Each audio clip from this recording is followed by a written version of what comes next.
Halo guys, kembali lagi dengan saya. Kali ini kita akan membahas materi ekonomi kelas 11 semester 2, yaitu tentang perpajakan dalam pembangunan ekonomi.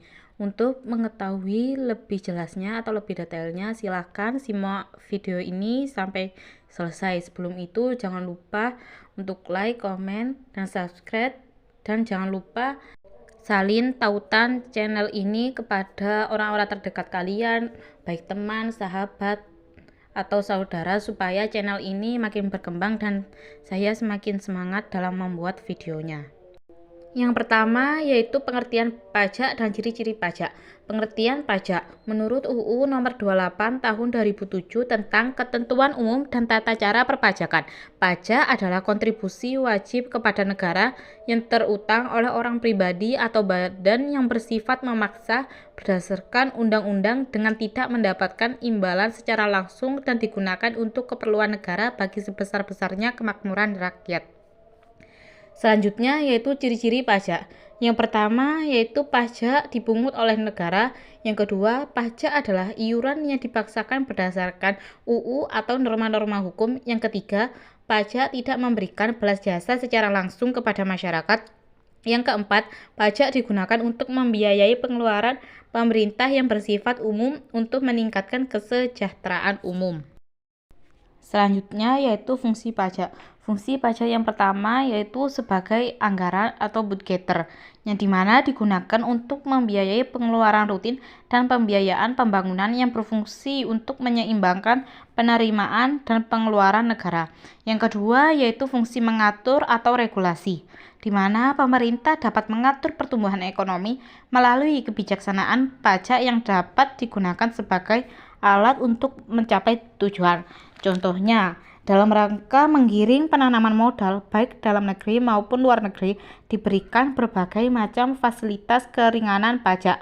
Dalam rangka melindungi produksi dalam negeri, pemerintah menetapkan bea masuk yang tinggi untuk produk luar negeri. Dengan demikian, masyarakat tidak khawatir lagi dengan kompetisi harga dengan produk-produk luar negeri.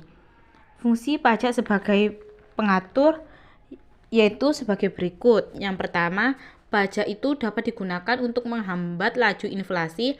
Yang kedua, pajak dapat digunakan sebagai alat untuk mendorong kegiatan ekspor. Yang ketiga, pajak dapat memberikan proteksi atau perlindungan terhadap barang produksi dari dalam negeri. Yang keempat, pajak dapat mengatur dan menarik investasi modal yang membantu perekonomian agar makin produktif. Fungsi yang ketiga yaitu sebagai pemerataan atau distribusi, yang digunakan untuk memeratakan kesejahteraan melalui bantuan dana, jaminan kesehatan, dan fasilitas umum. Pajak juga dapat digunakan untuk membiayai kepentingan umum sehingga menciptakan lapangan pekerjaan baru yang dapat meningkatkan pendapatan masyarakat.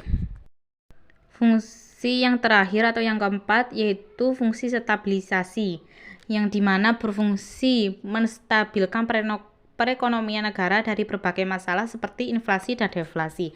Untuk mengurangi inflasi, pemerintah akan mengeluarkan kebijakan untuk mengurangi peredaran uang. Adapun untuk deflasi, pemerintah akan menambah peredaran uang.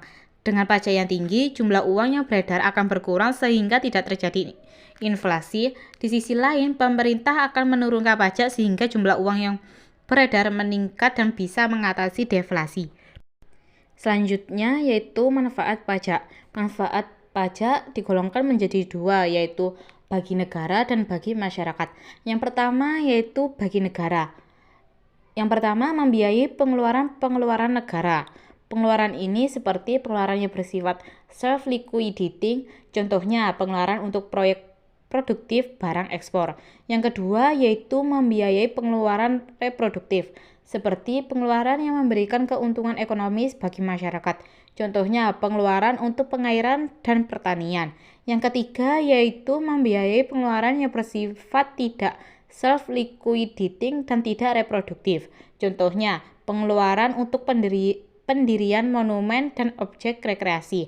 Yang terakhir, manfaat bagi negara yaitu membiayai pengeluaran yang tidak produktif. Contohnya, pengeluaran untuk membiayai pertahanan negara atau perang dalam pengeluaran untuk penghematan di masa yang akan datang, yaitu pengeluaran untuk anak yatim piatu.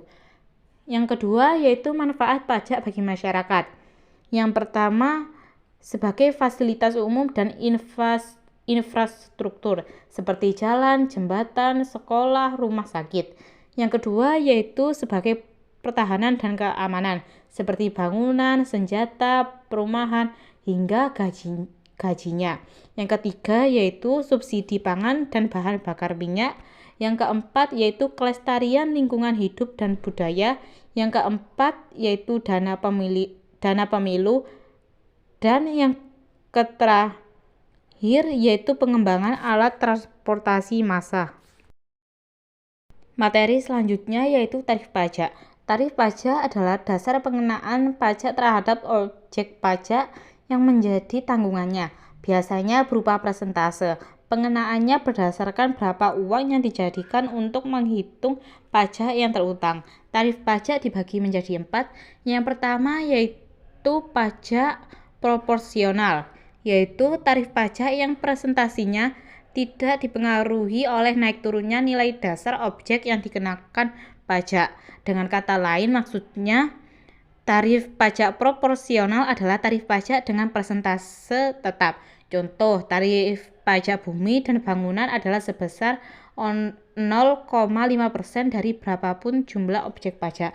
Yang kedua yaitu tarif pajak progresif, artinya tarif pemungutan pajak yang presentasinya naik dengan makin besar nilai objek pajaknya. Hal ini kenaikan presentasinya terus meningkat setiap terjadi kenaikan nilai objek untuk jumlah tertentu. Tarif pemungutan pajak yang presentasinya naik dengan makin besar nilai objek pajaknya. Hal ini kenaikan persentasenya terus meningkat setiap terjadi kenaikan nilai objek untuk jumlah tertentu. Contohnya, apabila nilai objek pajak 20 juta, maka tarif pajaknya 10%.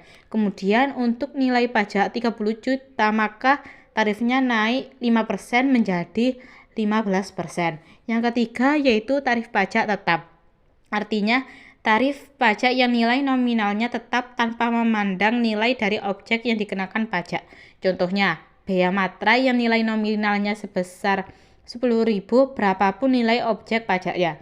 Yang keempat atau yang terakhir yaitu tarif pajak degresif, yaitu tarif pajak yang presentasinya makin menurun jika jumlah objek pajak makin bertambah. Contohnya, untuk objek pajak dengan nilai 20 juta, tarif pajaknya adalah 90%. Kemudian untuk nilai objek pajak 30 juta, tarif pajaknya menurun menjadi 9% dan seterusnya. Selanjutnya yaitu asas pemungutan pajak. Asas perpajakan merupakan dasar dan pedoman yang digunakan oleh pemerintah saat membuat peraturan atau melakukan pemungutan pajak. Asas pemungutan ini dibagi menjadi 7. Yang pertama yaitu asas domisili. Artinya dikenakan kepada setiap pajak sesuai domisili tempat tinggal masing-masing. Asas ini diberlakukan kepada setiap warga negara yang berdomisili di negara tersebut. Asas ini juga diberlakukan kepada perorangan maupun suatu lembaga baik lokal maupun asing yang menetap di Indonesia wajib menyetorkan pajak kepada pemerintah Indonesia. Yang kedua yaitu asas sumber. Asas ini bahwa negara berhak untuk memungut pajak dari seluruh penghasilan seseorang atau badan yang mendapatkan penghasilan dari seluruh wilayah negara tersebut tanpa melihat di mana sifat-sifat zat tersebut tinggal. Sumber asas ini subjeknya dibagi menjadi 2. Yang pertama yaitu subjek pajak orang pribadi, yang artinya orang pribadi yang bertempat tinggal atau berada di Indonesia lebih dari 183 hari dalam 12 bulan yang menerima dan memperoleh penghasilan dari Indonesia meski bukan menjalankan usaha atau pekerjaan. Yang kedua yaitu subjek pajak badan, yang artinya badan yang tidak didirikan oleh atau berkedudukan di Indonesia yang menjalankan usaha melalui badan usaha tetap di Indonesia dan menerima atau memperoleh penghasilan dari Indonesia tidak melalui BUT di Indonesia. Yang ketiga yaitu asas kebangsaan, di mana mewajibkan setiap warga negara untuk tetap menyetorkan pajak kepada negara meskipun sedang berada di luar negeri karena suatu kepentingan dan sebagainya. Contohnya, gaji seorang tenaga kerja di Indonesia yang bekerja di Arab Saudi selama 1 tahun wajib membayar pajak ke pemerintah Indonesia. Yang selanjutnya yaitu asas finansial, di mana pungutan pajak dilakukan sesuai dengan kondisi keuangan atau finansial atau besarnya pendapatan yang diterima oleh wajib pajak. Contohnya, Pak Ahmad bekerja sebagai guru honorer dengan pendapatan sekitar 15 juta per tahun, sedangkan Bu Laila bekerja sebagai advokat dengan pendapatan sekitar 1 juta per tahun. Berdasarkan asas finansial, besaran pajak yang harus dibayar kedua orang tersebut tentu saja berbeda. Berdasarkan asas ini pula, penetapan pungutan pajak yang harus dibayarkan kedua orang tersebut harus lebih kecil dari pendapatan mereka selama setahun. Yang kelima yaitu asas ekonomis, di mana hasil pemungutan pajak di Indonesia harus digunakan sesuai dengan kepentingan umum atau kepentingan rakyat secara menyeluruh. Pajak juga tidak boleh menjadi penyebab merosotnya kondisi perekonomian rakyat. Yang keenam yaitu asas yuridis, di mana asas yuridis ini pemungutan pajak di Indonesia diatur pada pasal 23 ayat 2 Undang-Undang 1945. Yang ketujuh atau yang terakhir yaitu asas umum, di mana pemungutan pajak di Indonesia didasarkan atas keadilan umum. Artinya baik pemungutan maupun penggunaan pajak memang dirancang dari dan untuk masyarakat Indonesia. Selanjutnya yaitu syarat pemungutan pajak di Indonesia dibagi menjadi 5. Yang pertama yaitu keadilan, di mana pemungutan pajak itu artinya harus adil.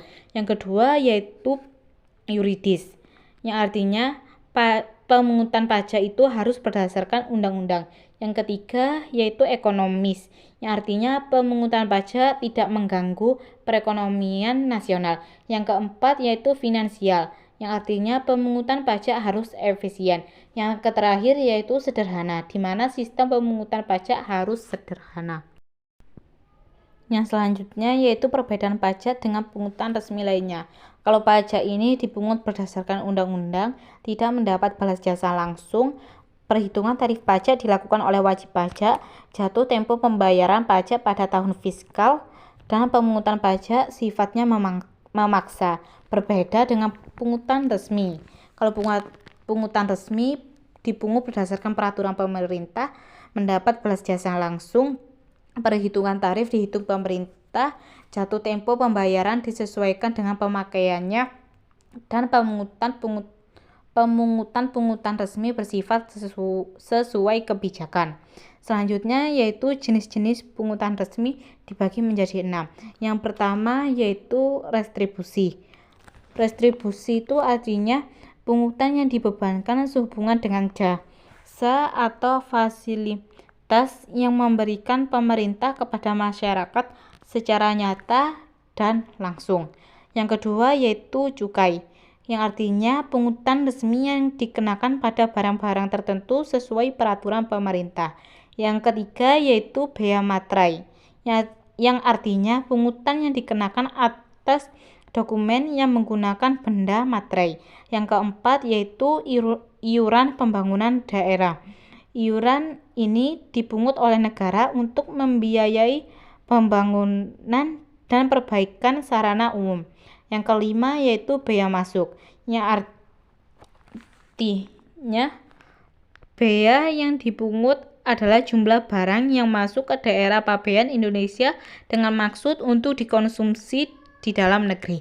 Yang keenam yaitu sumbangan, yang artinya pungutan yang dilakukan oleh pemerintah kepada segolongan orang tertentu yang mendapatkan fasilitas dari sumbangan yang telah diberikannya. Selanjutnya yaitu jenis-jenis pajak. Yang pertama yaitu berdasarkan cara atau sistem pemungutannya dibagi 2. Yang pertama pajak langsung, artinya pajak yang harus dibayar sendiri oleh wajib pajak dan tidak dapat dilimpahkan kepada pihak lain atau orang lain. Contohnya pajak penghasilan dan pajak bumi, bangunan. Yang kedua yaitu pajak tidak langsung. Ini artinya pajak yang pembayarannya bisa dilimpahkan kepada pihak lain. Contohnya pajak penjualan atas barang mewah, bea materai, cukai, serta bea impor dan ekspor. Selanjutnya yaitu berdasarkan lembaga pemungutan dibagi menjadi dua. Yang pertama yaitu pajak pusat atau negara, yang dimana pajak ini dipungut oleh pemerintah pusat, yang pemungutan di daerah dilakukan oleh kantor pelayanan pajak. Pajak yang termasuk pajak pusat seperti pajak penghasilan, pajak bumi dan bangunan, pajak pertambahan nilai, bea materai, pajak penjualan atas barang mewah, bea perolehan hak atas tanah dan bangunan, pajak migas, serta pajak ekspor. Yang kedua yaitu pajak daerah, di mana pajak ini kewenangannya pemungutan dilakukan oleh pemerintah daerah. Contohnya pajak kendaraan bermotor, pajak reklame, pajak tontonan, pajak radio, pajak hiburan, pajak hotel, dan bea balik nama. Yang selanjutnya yaitu jenis pajak menurut subjek pajak. Yang pertama yaitu pajak perseorangan, di mana pajak yang harus dibayar oleh diri wajib pajak, misalnya pajak penghasilan. Yang kedua yaitu pajak badan, yang artinya pajak yang harus dibayar oleh badan atau organisasi, contohnya pajak atas laba perusahaan. Yang selanjutnya atau yang terakhir, jenis-jenis pajak menurut asalnya dibagi menjadi dua. Yang pertama pajak dalam negeri, yang artinya pajak yang dipungut terhadap wajib pajak atau setiap warga negara Indonesia yang tinggal di Indonesia. Yang kedua yaitu pajak luar negeri, yang artinya pajak yang dipungut terhadap orang-orang asing yang mempunyai penghasilan di Indonesia. Materi yang terakhir yaitu tentang sistem pemungutan pajak dan stelsel pajak, di mana sistem dan stelsel pajak ini dibagi menjadi 3. Sistem pemungutan pajak. Yang pertama Official Assessment System, di mana sistem pemungutan pajak yang berwenang untuk menentukan besarnya pajak yang terutang oleh wajib pajak yang terletak pada fiskus atau aparat pemungut pajak. Yang kedua yaitu Self Assessment System, di mana sistem ini pemungutan pajak yang kewenangan untuk menentukan besarnya pajak yang harus dibayar oleh wajib pajak terletak pada pihak wajib pajak yang bersangkutan. Yang ketiga yaitu Withholding System. Sistem ini memberikan wewenang kepada pihak lain atau pihak ketiga untuk memotong atau memungut besarnya pajak yang terutang oleh wajib pajak. Pihak ketiga adalah pihak lain selain pemerintah dan wajib pajak. Stelsel pajak. Stelsel pajak merupakan sistem yang digunakan untuk menghitung besarnya pajak yang harus dibayarkan oleh para wajib pajak. Berikut jenis-jenis stelsel pajak. Yang pertama, stelsel nyata, merupakan pengenaan pajak yang didasarkan pada objek penghasilan yang nyata, sehingga pemungutannya baru dapat dilakukan pada akhir tahun pajak. Yang kedua yaitu stelsel anggapan, yang artinya pengenaan pajak didasarkan pada suatu anggapan yang diatur oleh undang-undang. Yang ketiga yaitu stelsel campuran, perpaduan antara stelsel nyata dan stelsel anggapan. Pada awal tahun besarnya pajak dihitung berdasarkan suatu anggapan, kemudian pada akhir tahun besarnya pajak disesuaikan dengan keadaan yang sebenarnya. Bila kurang jelas materinya atau ingin yang ditanyakan pada yang terkait materi ini, silakan bertanya pada kolom komentar. Terima kasih, sampai jumpa pertemuan berikutnya.